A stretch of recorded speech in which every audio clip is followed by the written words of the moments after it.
Here's my Magnemite BrickHead, and originally I was kind of playing with curves, but in the end I thought, that'd be more like a Magnemite and not like a Magnemite BrickHead. So I settled on a very square design, and I really like the end effect. I do like how it's squared for a BrickHead, and what I really like are my magnets on the side. So I played around with a bit, and I just kind of stuck them on there, and it just didn't feel right. And I realized it was because when a Magnemite kind of zipping around and moving, not only is it moving, but so are the magnets on the side. So I had them so they could kind of twist and turn. And the way I did that was on the side of our design here, we've got the tiles all around, and then in the center I've got two 1x2 jumper plates to make sure those studs are directly in the center, and then I've got a third 1x2 jumper plate that I put on top of those studs. And then originally it's just a 1x2 plate and it just was solid and wouldn't move, but by putting the jumper plate on I was able to get the anti-stud in the center,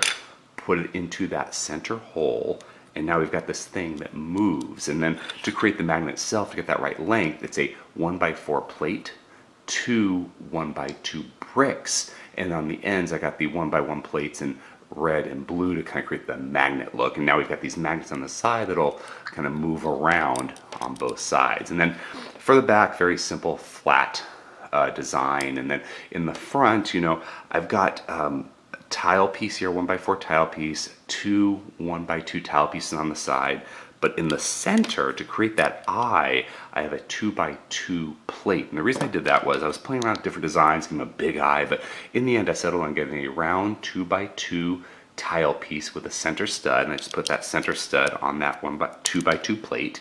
And then in that center stud I got a BrickHead eye, and I think that was important to have a BrickHead eye to make it a BrickHead Magnemite. And I just put that right there. And it does, because it's got that kind of small little pupil on the Magnemite, and so it really looks good, I think. And then for the bottom screws, I actually had a hard time with these bottom screws and seeing what looked right, because I've got the 1x2 tile piece here and then two 1x1 plates, so I've got something to stick onto it. And in the end I settled on these 1x1 round plates with hole in it to kind of create like the part of the screw that you kind of put the screwdriver in. I tried just regular plates and it just didn't look right because there's nothing like it was just too solid. I tried the little pin pieces and they look like cannons, but in the end I think the 1x1 round plates with the center hole looked the best. And then for that top screw, I kind of knew right away what I was going to do with this. So what I did was I have three of these 1x1 round plate pieces, and I have those stacked 3 high to create the spirals in a screw. And then for the top I got a 2x2 plate with the studs to kind of make it look like that Phillips head screwdriver would fit in there, and put those on top right dead center in the Magnemite. And here is my completed BrickHead Magnemite. If you enjoyed this video, please subscribe or check out some of our other videos. Until next time, let's keep building together.